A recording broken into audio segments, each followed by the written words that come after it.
9 hikers. One freezing night. A tent sliced open from the inside. They ran into a blizzard in their socks, some barefoot, in minus 30 degrees. One woman was missing her tongue. Another had a skull fractured like she'd been hit by a car, but there wasn't a single mark on her skin. For over 60 years, scientists, investigators, and the Russian government have tried to explain what happened on that mountain in February 1959. They still can't. This is the Dyatlov Pass Incident, and by the end of this video, you're going to understand why this case still keeps investigators up at night. Before we start, hit subscribe, because this channel is about to take you somewhere genuinely disturbing.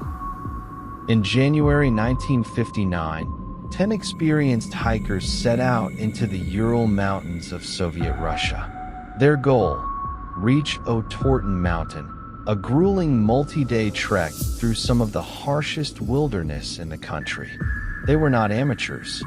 Most were engineering students from the Ural Polytechnic Institute, and their leader, Igor Dyatlov, was one of the most respected young hikers in the region.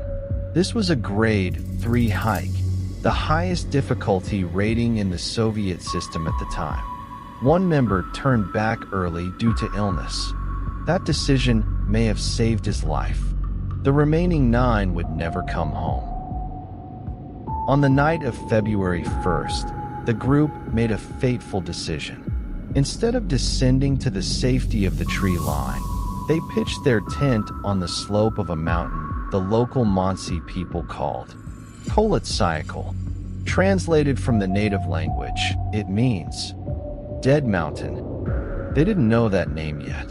Nobody had bothered to tell them. The group set up camp, made their diary entries, and even took a few final photographs.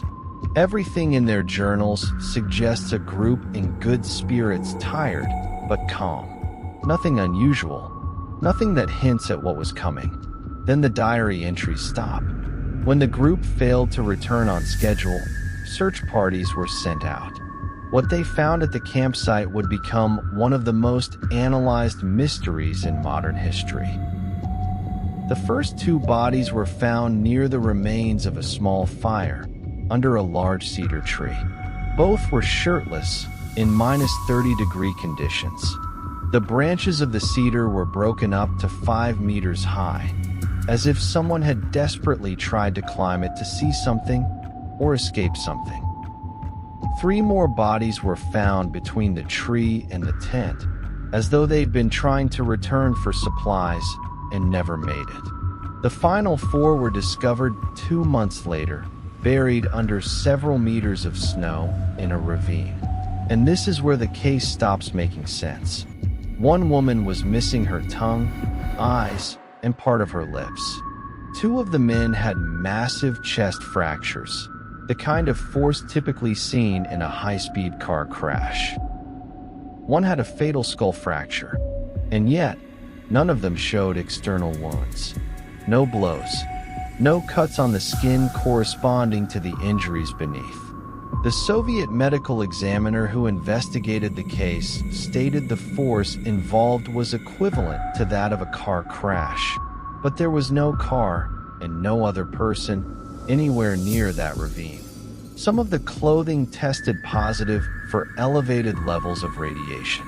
The official Soviet investigation was closed within a month, with a chillingly vague conclusion: death caused by a compelling natural force.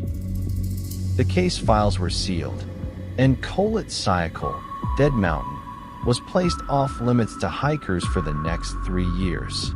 If this video gave you chills, make sure you subscribe, because this channel covers the cases that science still can't close.